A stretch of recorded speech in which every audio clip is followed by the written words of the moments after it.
Olá a todos, você está na Constante TV, nosso espaço voltado para a discussão e reflexão de temas sobre ciência, filosofia, apologética e a conexão com a fé cristã.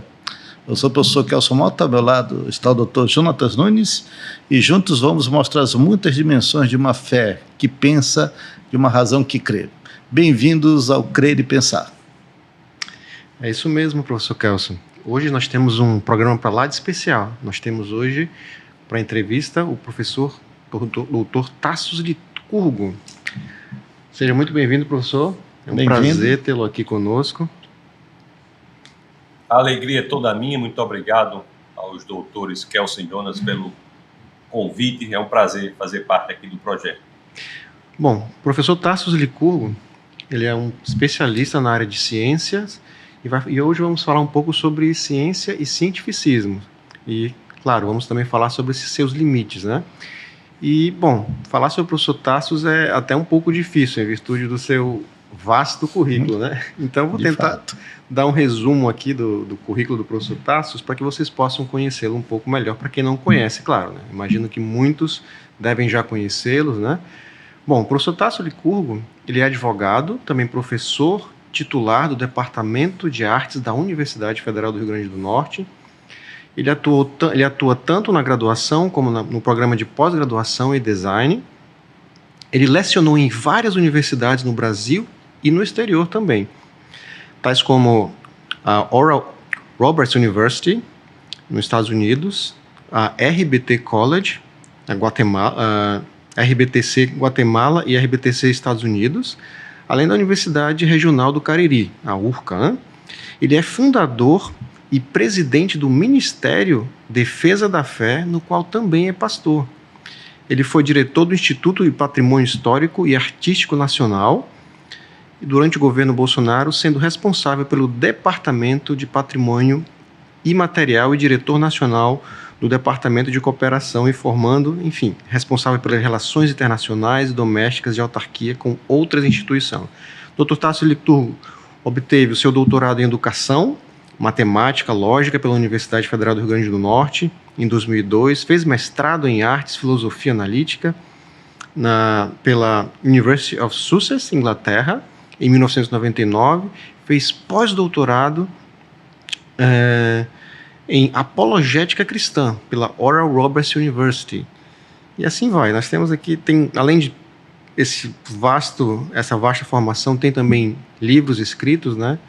Então, é um professor, enfim, bastante renomado, que nós teremos agora o prazer de termos essa conversa. Muito prazer, professor. Professor, muito obrigado por ter aceito o convite. Mais uma vez, o tema de hoje é ciência, cientificismo e suas falácias. E a gente está com a pessoa para falar sobre isso. O professor Tassos, na minha humilde opinião, ele é, assim, talvez um dos maiores apologetas do Brasil. Eu acredito que sim também. Estamos aqui, tem muitos vídeos muito bons na internet sobre vários assuntos, principalmente cosmovisão cristã. E a gente está com algumas perguntas aqui, professor, para conversarmos. E a primeira pergunta tem a ver com o avanço da ciência. A ciência tem avançado de forma indiscutível. Hoje em dia nós vivemos uma sociedade tecnológica, mas como é que nós podemos encontrar, professor Tassos, um equilíbrio entre apreciar as conquistas da ciência e evitar o problema grave que é o cientificismo? E diante disso, eu gostaria que o senhor pudesse explicar para a gente o que é o cientificismo. Essa questão é muito interessante porque pressupõe que o avanço da ciência está vinculado a uma descoberta da verdade. A própria ciência, ela evolui em uma perspectiva mais vinculada ao pragmatismo. Se eu pegar um físico, por exemplo, ele vai fazer o cálculo relativístico e, ao final, ele faz o cálculo com base na mecânica de partículas de Newton para ver se a disparidade não é tão grande. Então, não tem uma vinculação filosófica propriamente dita com a visão de mundo, porque a relatividade e a mecânica clássica de partículas de Newton são duas cosmovisões incompatíveis entre si.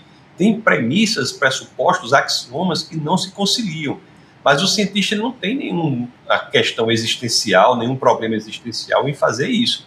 Então, o cientificismo é a postura de dizer que só há saber genuíno na ciência, que a ciência é uma expressão do saber superior demais. quando no exercer da própria ciência nós não vemos isso, e também quando temos o fato de que a expressão, o statement, a afirmação de que só há saber na ciência não é ela mesma uma afirmação científica. Nenhuma ciência chega à conclusão de que só há saber na ciência. Então, o cientificismo é essa postura de que só há saber genuíno na ciência, mas ela, por não ter uma sustentação racional, passa a ser possível como uma base de fé. É uma fé na ciência. E é uma fé, inclusive, de um tipo pior do que a fé cristã. Porque o cientificismo exige uma fé que não é racional. A fé cristã, pelo menos, exige que você busque as evidências, enquanto o cientificismo propõe um saber superior da ciência, ao ponto de que o exercício da própria ciência se faz por meio de cosmovisões contraditórias. Professor Tasso, o cientificismo, às vezes, ele nega também o valor da filosofia, da teologia. Como é que nós podemos entender esse discurso cientificista quando você praticamente exclui duas grandes áreas do conhecimento humano? Do meu ponto de vista, esse é um argumento que é utilizado por algumas pessoas, mas é extremamente infantil, é ingênuo dizer que a filosofia não tem espaço, quando, na realidade, o pensar a ciência é filosofia, não é ciência em si, stricto sensu. O pensar a ciência é um exercício filosófico necessariamente. O discurso sobre a ciência é no campo do saber da filosofia da ciência e não da própria ciência.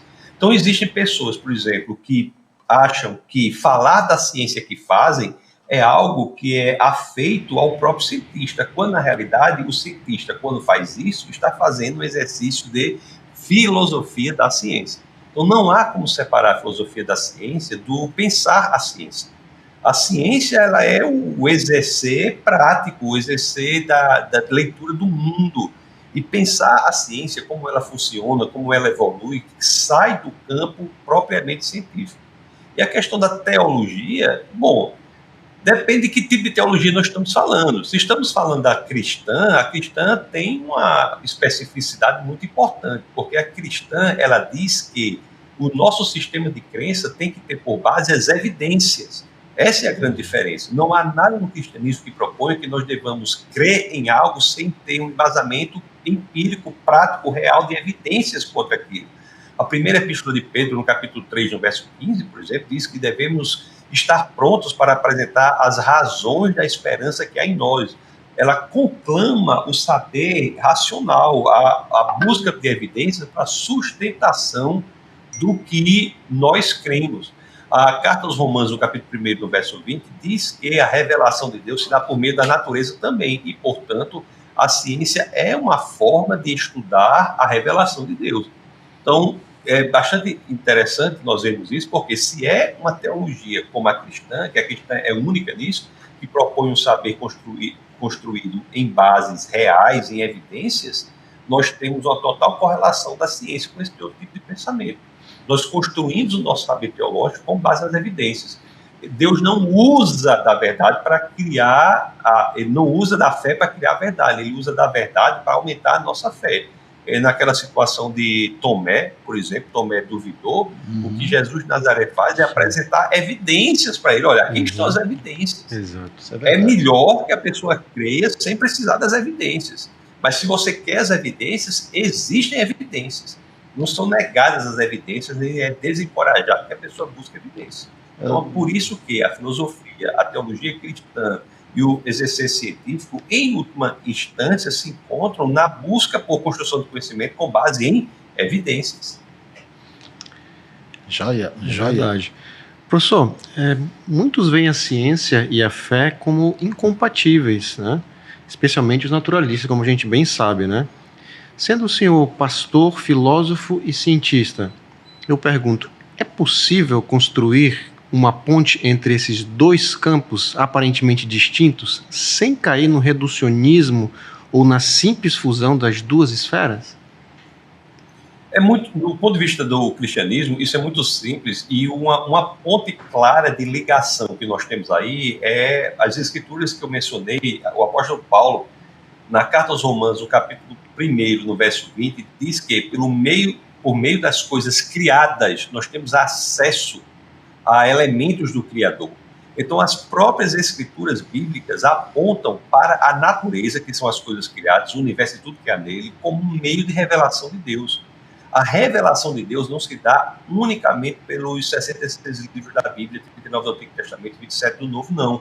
A revelação de Deus se dá pela natureza, se dá pela natureza. E pensar a natureza é, portanto, fazer ciência. Como pensar a Bíblia é fazer teologia.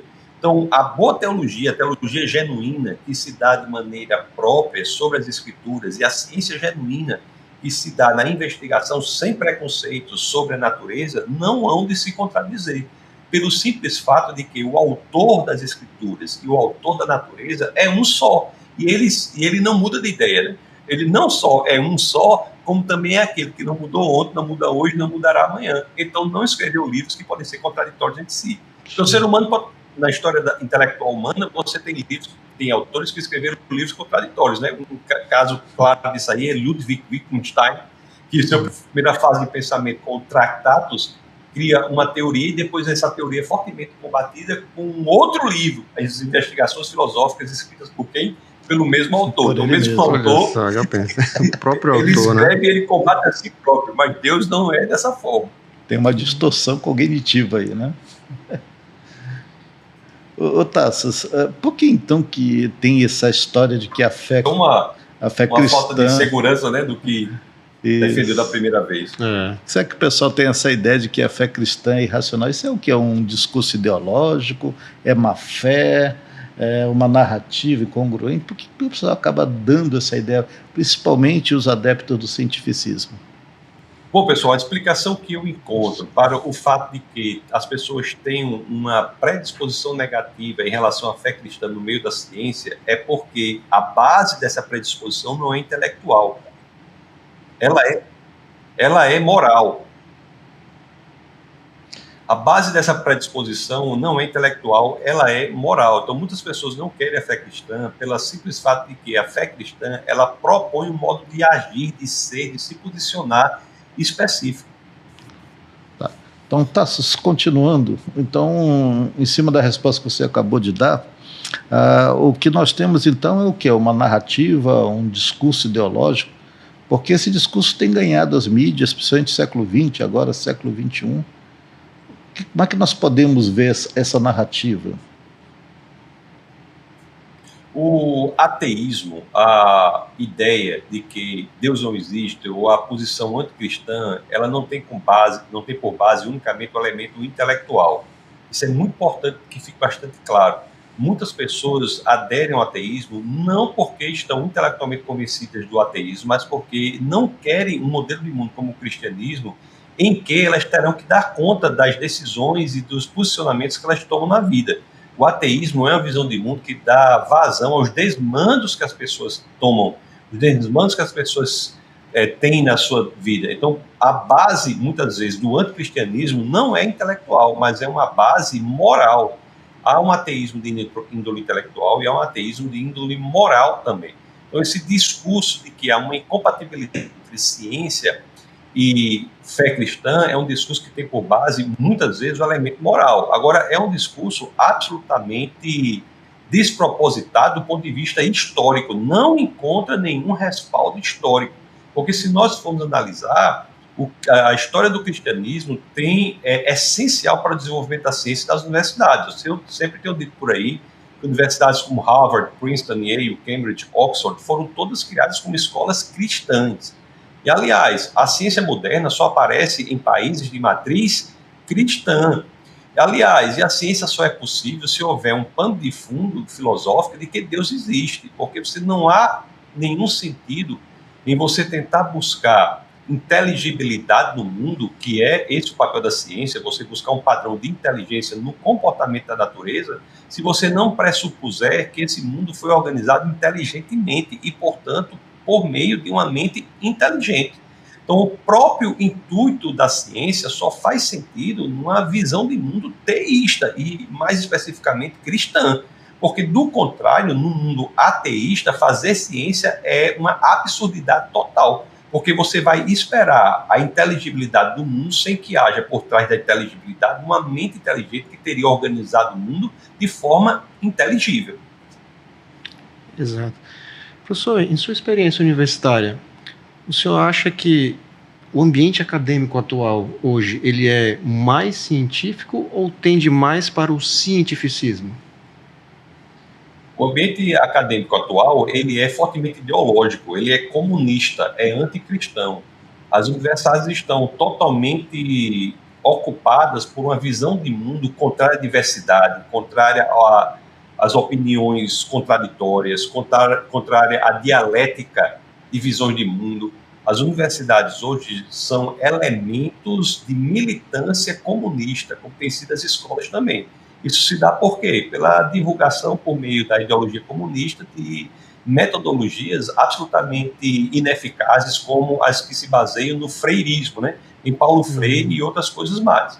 Então, o que nós temos hoje na universidade, infelizmente, é isso.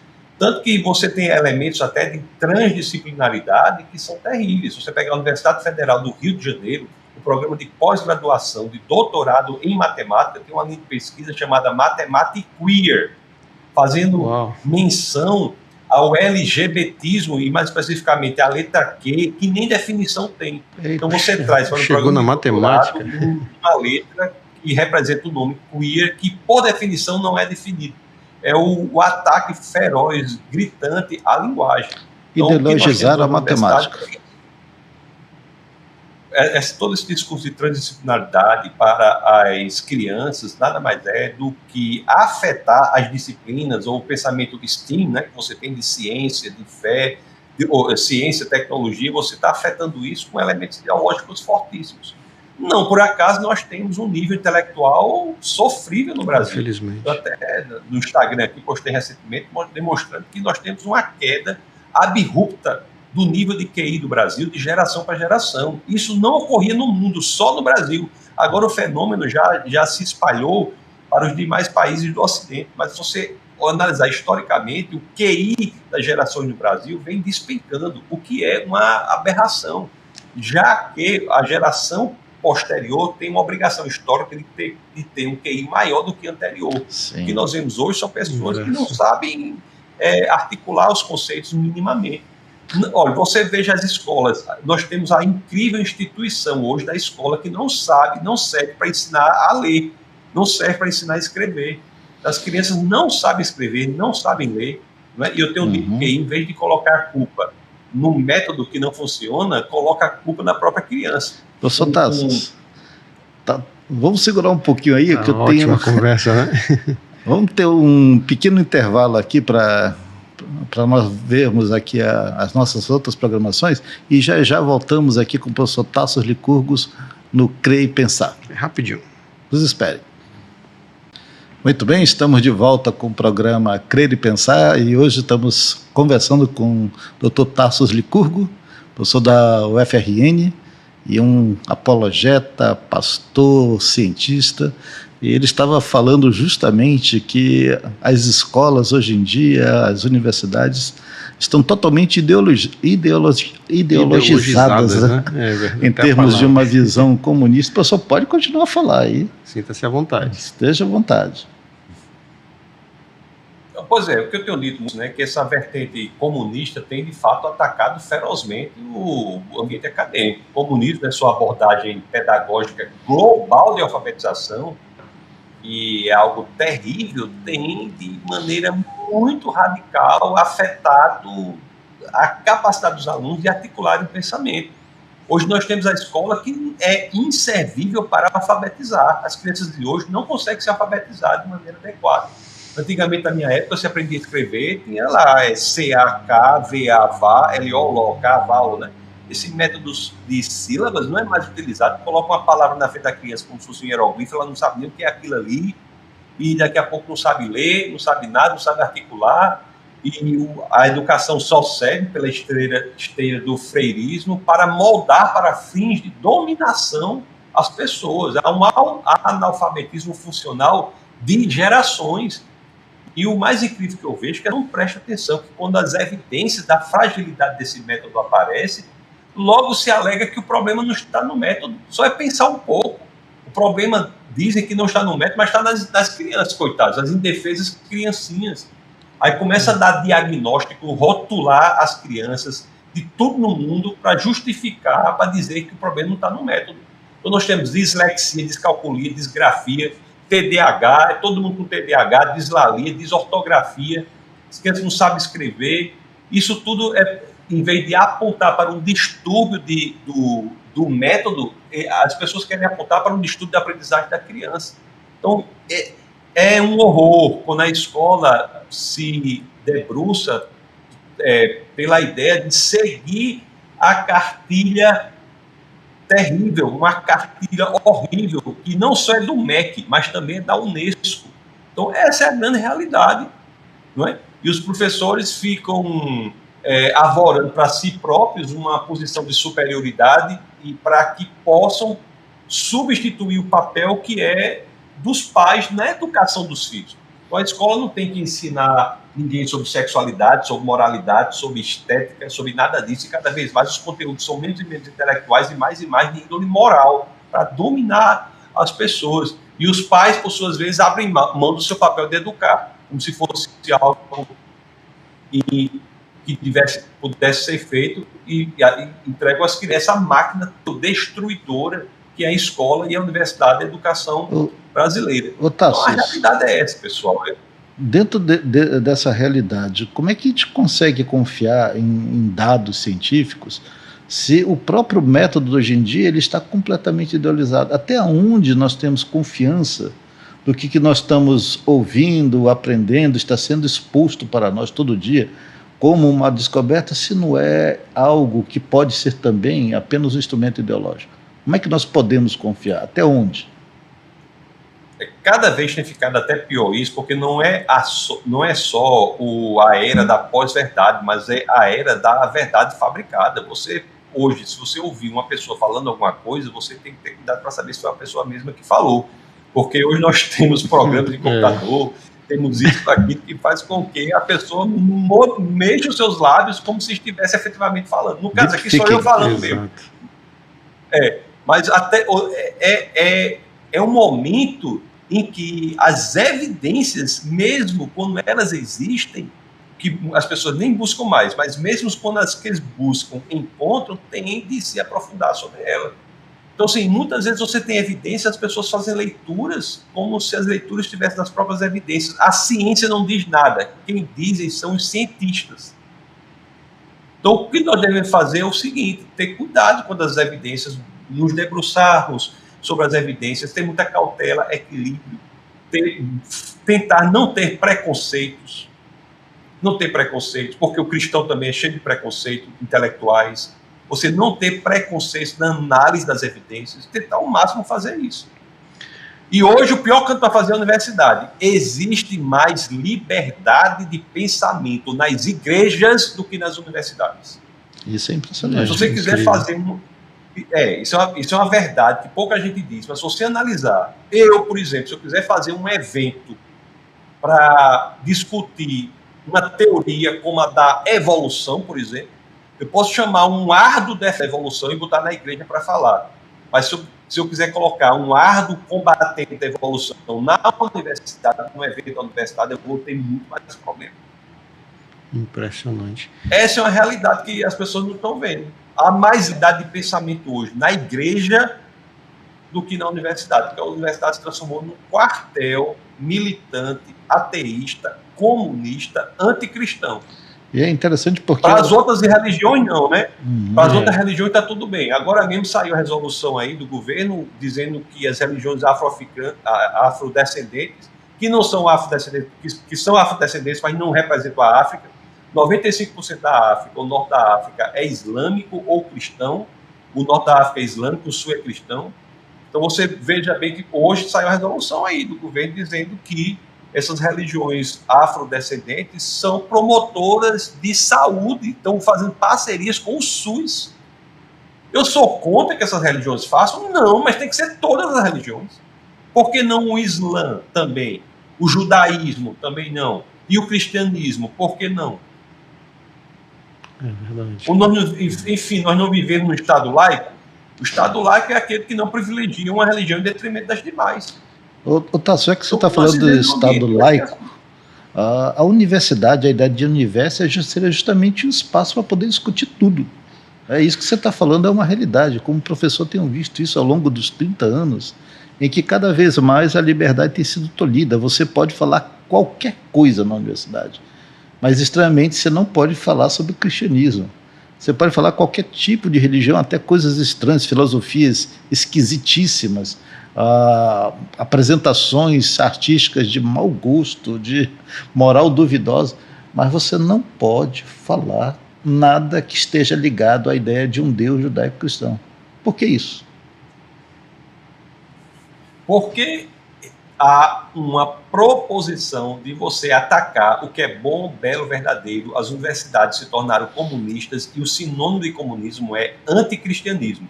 O comunismo é uma ideologia do Satanás. É, por excelência, anticristão. Não há possibilidade de você ser cristão e ser comunista. São duas visões de mundo inconciliáveis entre si. Então, onde há o avanço do comunismo, há o combate ao cristianismo. Então, o que há hoje são pessoas que ainda acham que o adversário do comunismo é o capitalismo, quando não é mais. Houve a superação disso. Não sei, as pessoas acham que o comunismo ainda é marxista, né? Marx tentou dar uma leitura de como a sociedade funcionava, só que Marx e Engels, só que essa leitura deles não se provou verdadeira. Houve vários contra-exemplos que demonstraram que a leitura que eles davam de que a sociedade funcionava com a base econômica, e era a base econômica que gerava a superestrutura ideológica, essa visão que eles tinham da sociedade se provou errada. A própria Revolução Russa foi uma contraprova. Porque para Marx você tinha um Estado feudal que passaria por uma revolução, que é a Revolução Burguesa, você teria um Estado capitalista, passaria por uma revolução, que é a Revolução Operária, você teria um Estado comunista. Só que na Revolução Russa, em 1917, você teve uma passagem de feudalismo para comunismo sem uma expressão genuína da burguesia. Isso é um contra-exemplo à teoria de Marx. Então, os pensadores pós-marxistas começaram a dizer algo muito grave. Disseram assim, olha, em vez de nós agirmos na economia, nós vamos agir agora na ideologia. Na ideologia. Então, a ideologia passou a ser o foco de ação do comunismo. Então, em vez de você separar entre burguês e proletário, pregador e empregado, você separa no âmbito ideológico. É o negro contra o branco, o homem contra a mulher, o heterossexual contra o homossexual. Isso é o coletivismo, né? Isso é o coletivismo. Criando coletivismos ideológicos. E a grande resistência a essa estratégia coletivista do comunismo é a Igreja de Jesus Cristo. Porque lá, numa época em que 75% de Atenas eram de escravos, 50% de Roma eram de escravos, o apóstolo Paulo, na carta aos Gálatas, no capítulo 3, 28, diz que não há escravo nem livre, homem nem mulher, todos são um em Cristo Jesus. Não há distinção relevante étnica, de sexo, não há distinção social em Cristo Jesus. Nós somos um só. Então, a igreja é um obstáculo seríssimo contra a sanha comunista que está na universidade. Por isso que as universidades são, graças à estrutura comunista, contrárias ao cristianismo. Professor, e diante desse quadro, desse estado de coisas, eu lhe pergunto, como o cristão deve ou deveria se portar diante desse estado de coisas? Deixando de ser frouxo, deixando de ser covarde, deixando de ser cambaleante sobre suas próprias pernas, deixando de ter medo de qualquer coisinha. É um bocado de homem que não parece nem homem direito, né? Um bocado de cristão, tem uns que usam até aquelas calças apertadinhas no meio da canela, pega bode. Tem uns homens que estão desse jeito. Pega bode é novidade. Você vai? Para mim também. O que é esse pega bode? Como é que você vai? É a calça que vai até a metade da canela, apertadinha. Ah, sim. Agora você gosta. Então, aquilo serve para pegar bode. Você não melar a sua calça, levanta as calças e correr atrás de bode, né? Eu chamo aquilo de pega bode. Entendi agora. É isso aí. Então, o cristão tem que se posicionar. Tem que ser firme, nós somos chamados para estar na contramão do mundo, para proclamar a verdade no mundo de mentiras, trazer esperança ao mundo desesperado. Nós temos que entender que temos um papel a ser realizado, nós temos uma posição a ser firmada. Proclamar as virtudes do Senhor. Né? Gente frouxa vai para onde? Olha, você tem uma ideia, o Ocidente está uma coisa terrível. Na Alemanha tem uma passagem clássica, um fato histórico clássico, teve no Réveillon lá, e que houve um estupro, uma quantidade de estupros altíssimas, uma quantidade altíssima de estupros lá, graças a uma situação que houve lá. Aí os homens da Alemanha foram se colocar contra isso. E a solução que os homens acharam para se posicionarem contra o que estava ocorrendo foi fazer uma passeata em apoio às mulheres, e os homens saíram todos de saia e batom. Que impressionante. Que coisa. O Ocidente está assim, meu querido. Agora, isso não acontece, agora, intelectualmente, poucas pessoas veem isso, mas intelectualmente, isso não acontece nos países que são genuinamente comunistas. Por quê? Porque eles não vão tomar o veneno que eles mesmos propõem. Exatamente. Vá ver se tem uma coisa dessa na Rússia, vai ver se tem uma coisa dessa na China, na Coreia do Norte. Então, o que fazer? A sua pergunta é posicionar-se, fazer o que a Bíblia diz. Ver os exemplos dos apóstolos. Exato. Né? Agora os homens são tudo covardes, com medo de não sei de que, essas coisinhas tudo pequenininhas. Mais cristãos foram mortos no século XX do que em 19 outros séculos somados. Agora pessoal, aqui no Brasil tem medo de qualquer coisa. Agora o pessoal está com medo até de ser cancelado nas redes sociais e não se posiciona em absolutamente mais nada. Eu vou ser cancelado. Não é, uma vez uma vez falaram isso para mim: você não tem medo de ser cancelado? Não, nada é cancelado, é deixar de me ver na internet, e eu estou preocupado. Eu vou deixar de respirar na internet, eu estou nem aí para isso. Me tirar do seu Facebook, eu estou nem aí para isso. O povo está com medo disso, o cristão. Imagina aí, que qualidade de gente é essa? Tassos, voltando um pouquinho para o assunto aqui de fé e ciência, com a quantidade enorme de informações que está disponível hoje na internet, né, nós temos um desafio muito grande, que é tentar discernir o que é informação legítima, né, o que é fake news, o que é narrativa ideológica. E você vive basicamente nesse meio, na universidade, você vive no meio da igreja, você vive ali na internet. Como é que você tem navegado por esse mar, né? E como é que o cristão ele tem que ver, é uma pergunta que o Jonas acabou de fazer, como é que ele se porta com essa quantidade tão grande de ideologias que tem sido jogado para ele? Como é que nós fazemos para isso? Porque é um desafio para nós.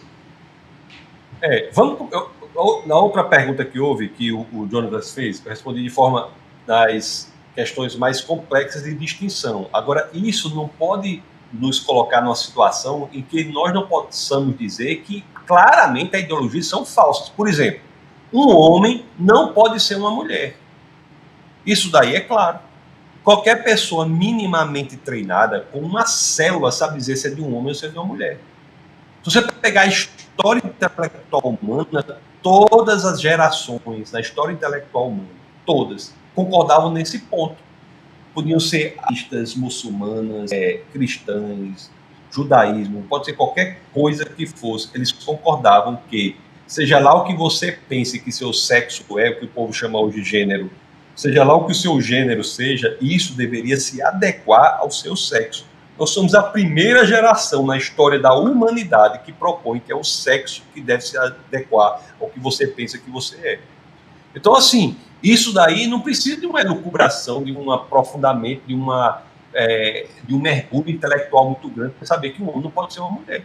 Então, o que interessa é isso, que os ataques à pós-modernidade, da pós-modernidade, da pós-verdade, esses ataques podem ser estabelecidos intelectualmente num âmbito mais sutil, mas esses âmbitos grotescos não podemos deixar de dizer que um homem não pode ser uma mulher, que uma pessoa de 20 anos não pode ser uma pessoa de 5, não é? Então, assim, tem coisas que são claras. Pessoas dizendo que, na verdade, são animais, não são pessoas. A impressão que dá é que eles suspenderam a noção de realidade. Parece que a realidade não existe mais. Se tornou uma coisa completamente subjetiva. Eu que digo o que é a realidade. É isso mesmo? Isso. E é muito importante sua colocação para deixar claro que um homem não pode ser uma mulher, não é porque eu não queira que seja, não é porque uma pessoa não ache bom que seja, não, é porque existe um impeditivo muito forte chamado realidade. Exatamente. A realidade é um impeditivo ao que nós queremos. Você pode genuinamente querer ser um avestruz? Pode. Você pode achar que você é um avestruz? Pode, você tem liberdade para tanto. É possível achar que é um avestruz? É. É possível, sinceramente, uma pessoa achar que é um avestruz? É possível. Mas é possível uma pessoa ser um avestruz? Não, não é possível. Não é o querer que torna o que é. É possível, real, né? Não é os seus elementos volitivos, a sua vontade, o seu querer, o seu desejo, as suas vontades que tornam algo verdadeiro. Então, isso aí está sendo perdido. Uhum. Aqui no Amazonas, avestruz o pessoal não quer ser não, viu, Tasso? Talvez um jacarezinho, um macaquinho de cheiro, mas avestruz não. Macaquinho de cheiro. É a trans, o povo gosta de falar trans, é a transsanidade. Transsanidade. Eu só me lembro daquele livro lá do Machado de Assis, o Alienista. Uhum. Sim. Como é o nome lá do psiquiatra lá, o Simão? Acho que era Simão. Não, porque faz tempo que eu li esse livro. Não. O Alienista, de Machado de Assis, o psiquiatra vai para a cidade e acha que o povo vê problema num, problema no outro, vai internando as pessoas. Quando ele olha, internou todas as pessoas da cidade. Ô Tassos, tá ficando assim já. Segura essa resposta aí.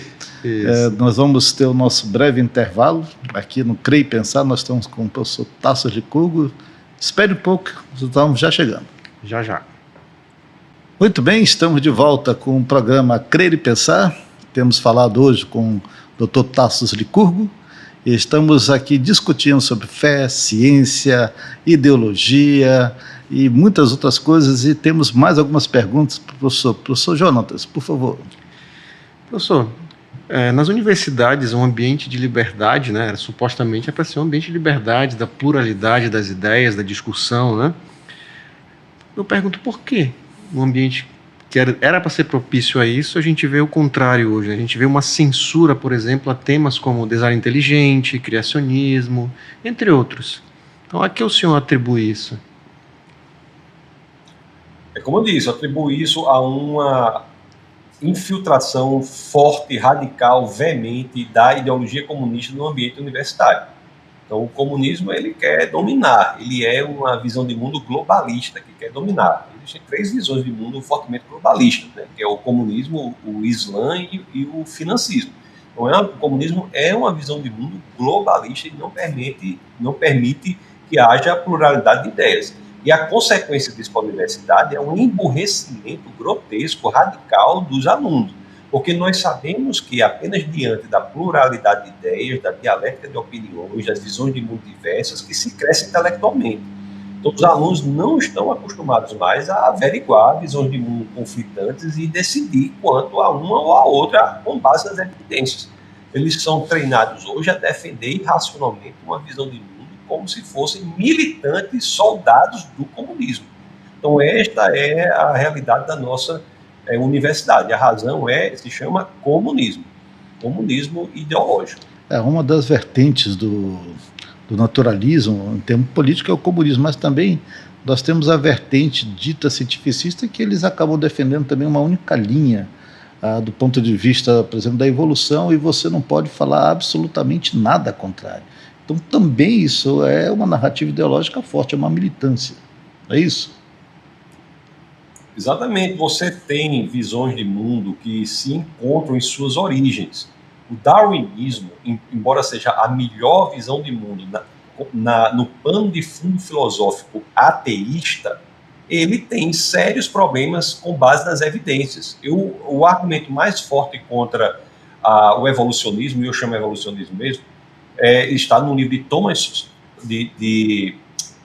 Thomas Nagel, chamado Mente e Cosmos, em que ele diz que, mesmo se nós aceitarmos todas as evidências ou todas as pressuposições do evolucionismo, da teoria da evolução, esta teoria não justifica a diversidade de vida que temos hoje em dia. Ela é inservível para dar uma leitura sustentável do mundo empírico que nós analisamos, que nós observamos na diversidade de vida que há hoje em dia.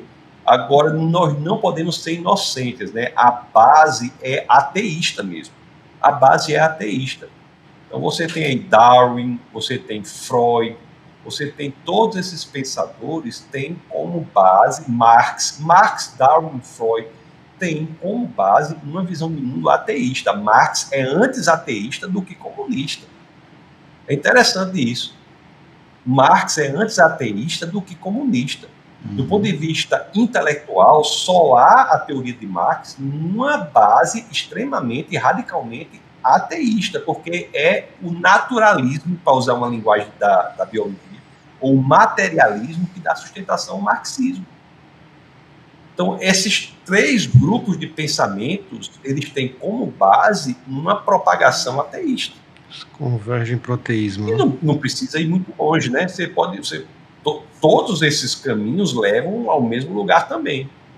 Olha, a pessoa começa sendo LGBTista, ou começa sendo... Freud, por exemplo, é a licença para se falar de pornografia, né, na universidade. Olha só. Você começa a entrar por essa base da sexualidade. E por que a sexualidade é muito difícil, muito sensível? Porque a sexualidade é algo que toca nos impulsos primitivos. Né? Impulsos primitivos. Então, a pessoa não precisa ter, um jovem não precisa ter uma elaboração intelectual sofisticada para ser afetado no campo da sexualidade. Então, sexualidade é uma isca muito severa, porque atinge jovens da tenra idade que não estão intelectualmente maduros, mas por esse campo eles são atingidos.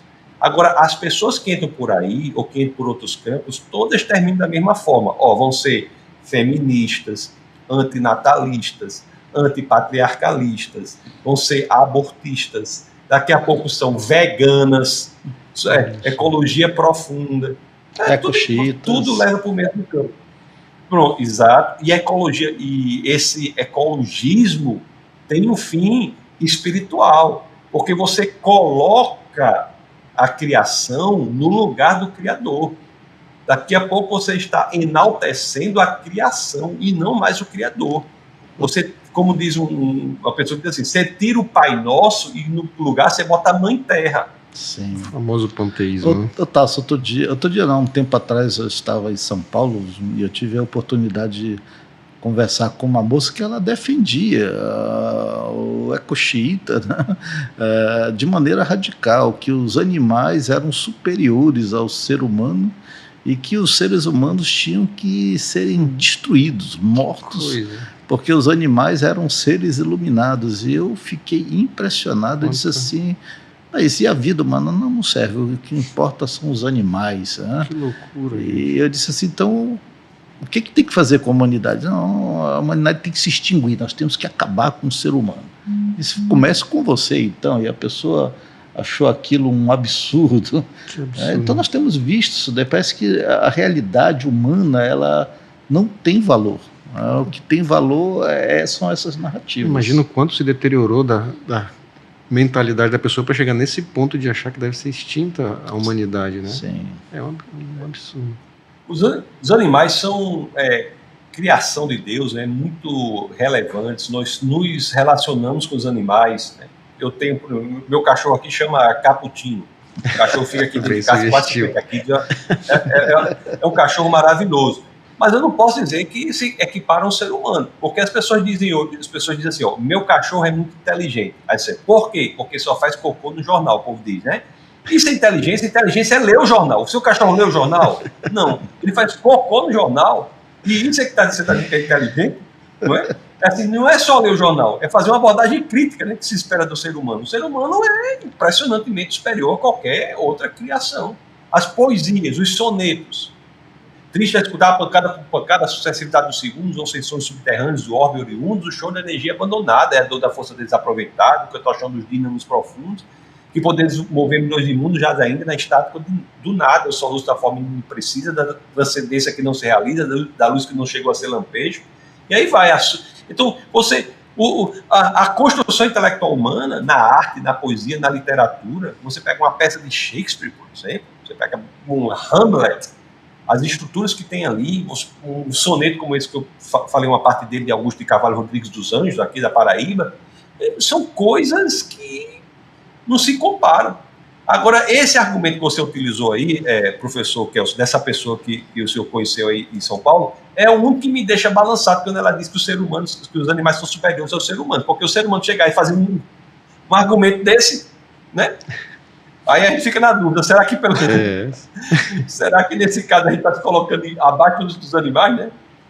Mas são situações assim graves que você vê. Há uns 3 ou 4 meses atrás teve aquela manifestação, eu não sei se foi na Suécia, na Finlândia, não lembro direito. Um amigo meu me mandou um vídeo em que uma série de jovens foram fazer uma passeata, né, na praça central da cidade, porque eles queriam ter o direito de serem considerados animais, principalmente cachorros. Né? Então ficaram latindo lá 3, 4 horas da manifestação e diziam assim: queremos ser considerados, nos verem como cachorro. Então isso, para mim, é algo que não está só a suspensão da realidade. Parece que é a suspensão da racionalidade, a intronização do irracional. Estamos vivendo para ver a intronização do irracional na sociedade atual. E normalizando questões psiquiátricas seríssimas. Esse é um elemento que não pode ser negligenciado. Quem não está doente hoje é chamado de doente, e quem é doente é chamado de normal.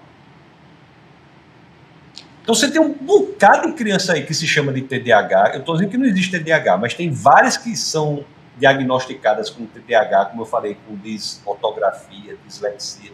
Na realidade, não tem nada disso. E a pessoa recebe esse rótulo.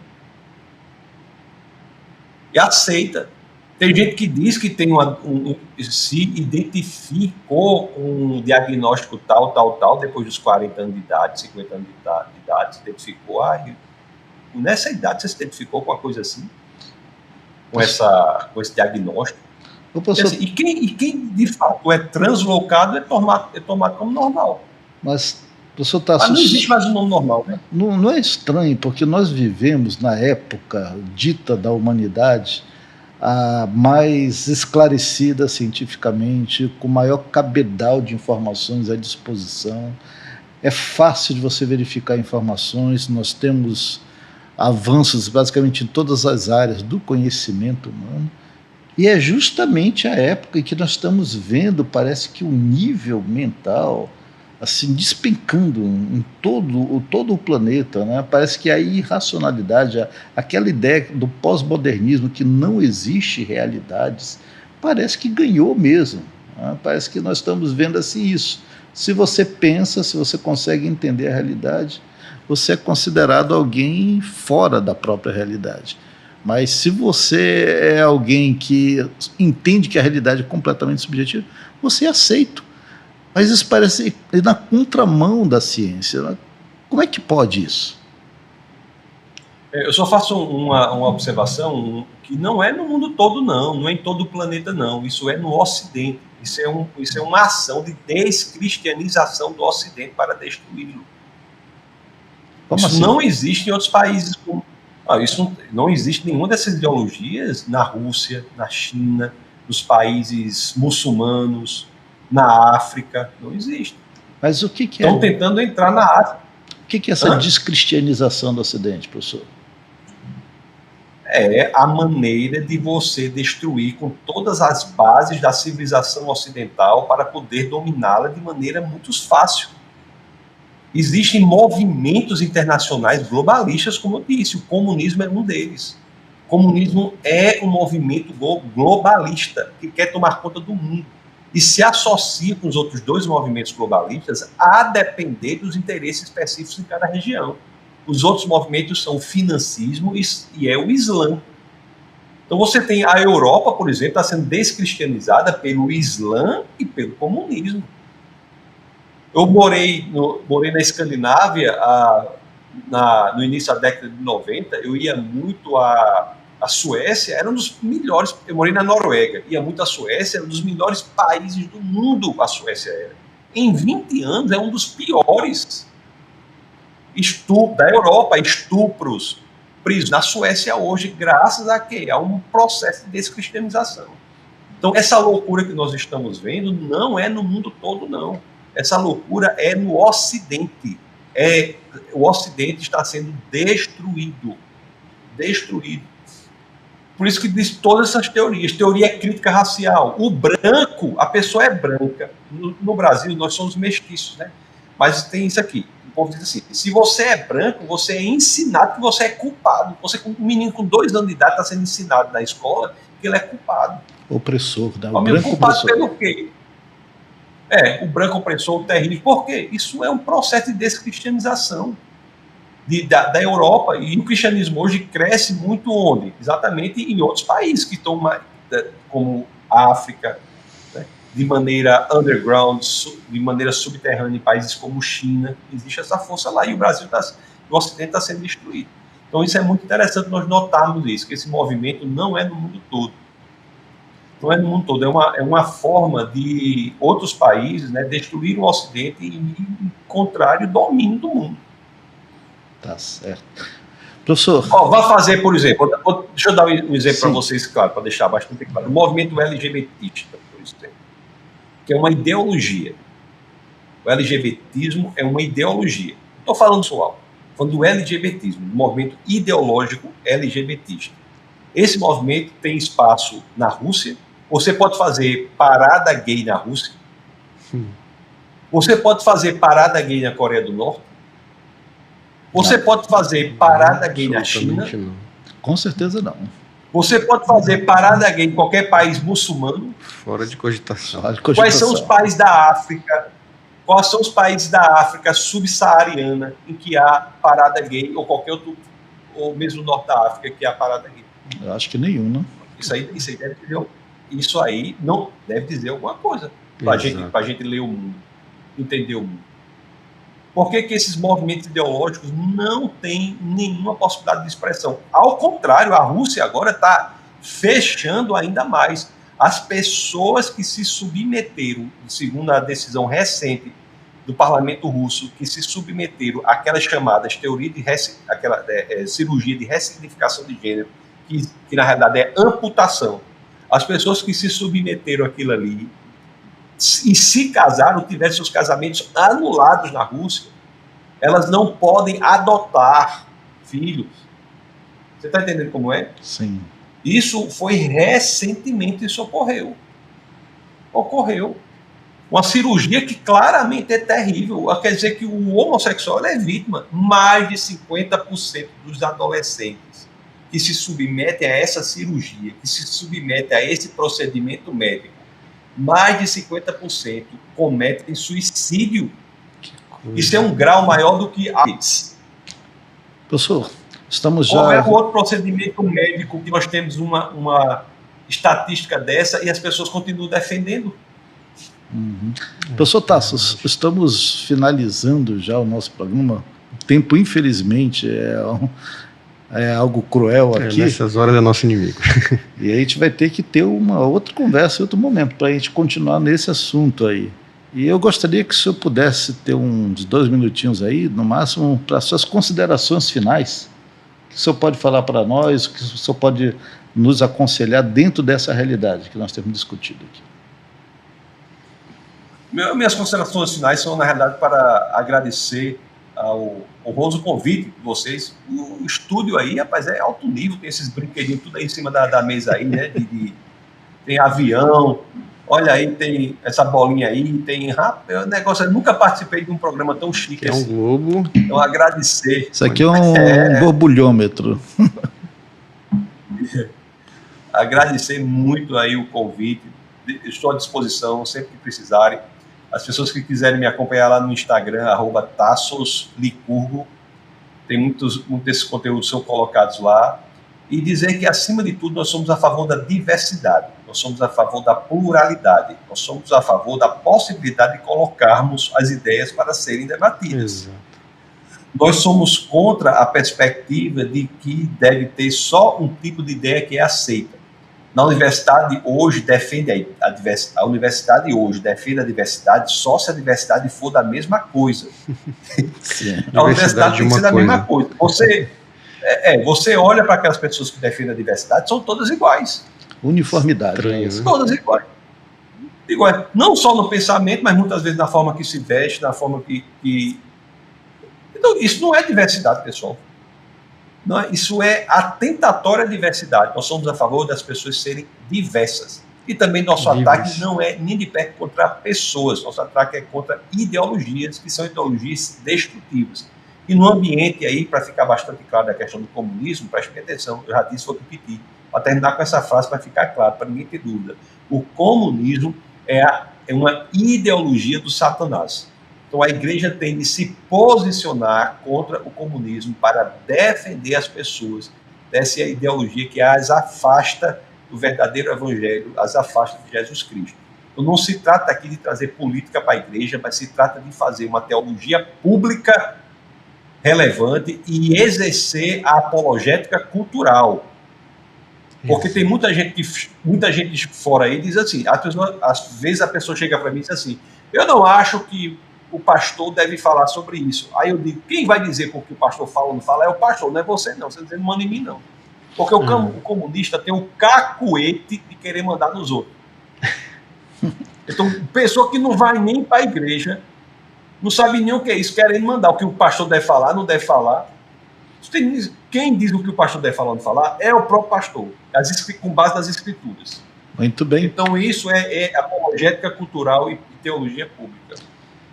Meus queridos, nós estamos finalizando nosso programa hoje com o professor Tasso Licurgo, aqui no programa Crer e Pensar, um espaço para uma fé que pensa, para uma razão que crê.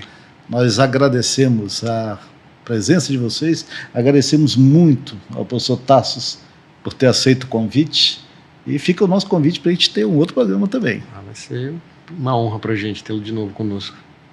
Meu querido, muito obrigado. Senhor Deus te abençoe você que está nos assistindo aqui na Constante TV, a web TV da Igreja Batista Constantinópolis. Nos vemos no próximo programa. Muito obrigado e até a próxima. Deus abençoe.